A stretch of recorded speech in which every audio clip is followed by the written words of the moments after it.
La gamme de moteurs de la Citroën C4 semble être vaste, même s'il existe en fait deux moteurs, un essence et un diesel, en plusieurs versions de puissance différentes.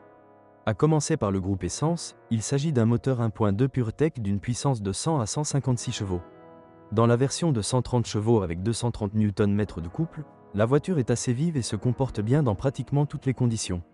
Travaillant avec une transmission automatique à 8 rapports, il accélère de 0 à 100 km/h en 9,4 secondes, accélère jusqu'à 200 km/h et consomme en moyenne 5,1 L 100 km. Très bon paramètre. Il existe également une version avec 156 chevaux et 240 Nm de couple, même si elle a quitté la liste de prix assez rapidement et n'a pas été choisie très souvent. Cette variante était disponible uniquement avec une transmission automatique et accélérait de 0 à 100 km/h en 8,6 secondes. Dans les dernières versions du modèle, vous pouvez également trouver des versions avec un hybride léger 1.2 MHEV d'une puissance de 136 chevaux. Citroën C4 peut également être équipé d'un moteur diesel 1.5 Blue HDI d'une puissance de 110 ou 131 chevaux. Dans sa version plus puissante, il propose 300 Nm et, associé à une transmission automatique à 8 rapports, l'accélération de 0 à 100 km/h prend 9,5 secondes. La vitesse maximale est de 206 km par hectare, la consommation moyenne de carburant est de 4,6 litres 100 km. L'offre comprend également une variante électrique appelée EC4. Il est équipé d'un moteur de 136 chevaux et d'une batterie de 50 kWh.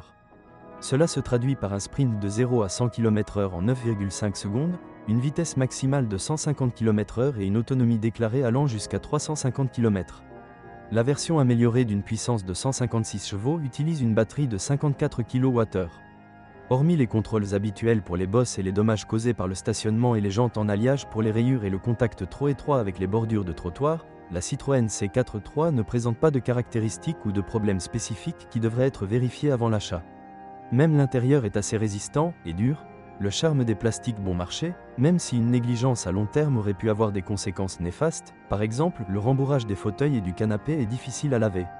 Dans le cas des moteurs 1.2 PureTech, il convient de vérifier les intervalles de vidange d'huile, car le strict respect des directives du fabricant et des intervalles de vidange d'huile supérieurs à 15 000 km ou à 1 an pourraient entraîner une légère usure de l'unité.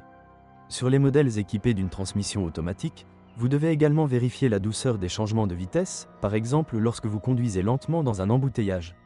Citroën C4 III se distingue par sa solidité et sa fonctionnalité au quotidien.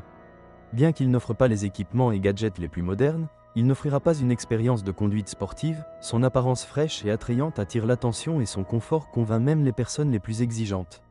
Les avantages incontestables sont un fonctionnement sans problème et des moteurs économiques, qui satisferont certainement ceux qui recherchent un véhicule fiable pour la conduite en ville. Avantage de la Citroën C4 III d'occasion, un style inhabituel, un peu excentrique, mais agréable à regarder. Intérieur assez solide et ergonomique. Une gamme de motorisation assez large, dont un diesel économique et un hybride doux. Version disponible avec transmission manuelle et automatique, 8 vitesses. Point virgule, un personnage tout-terrain simulé fonctionnera bien dans la jungle urbaine. Inconvénient de la Citroën C4 III d'occasion, intérieur en partie réalisé en matériaux durs et brillants. Ce n'est pas une voiture pour ceux qui recherchent des gadgets, des solutions modernes et des expériences sportives. Une suspension molle et un caractère paresseux ne plairont pas à tout le monde. Mauvaise visibilité arrière à travers la vitre divisée. Les concurrents proposent des coffres plus grands.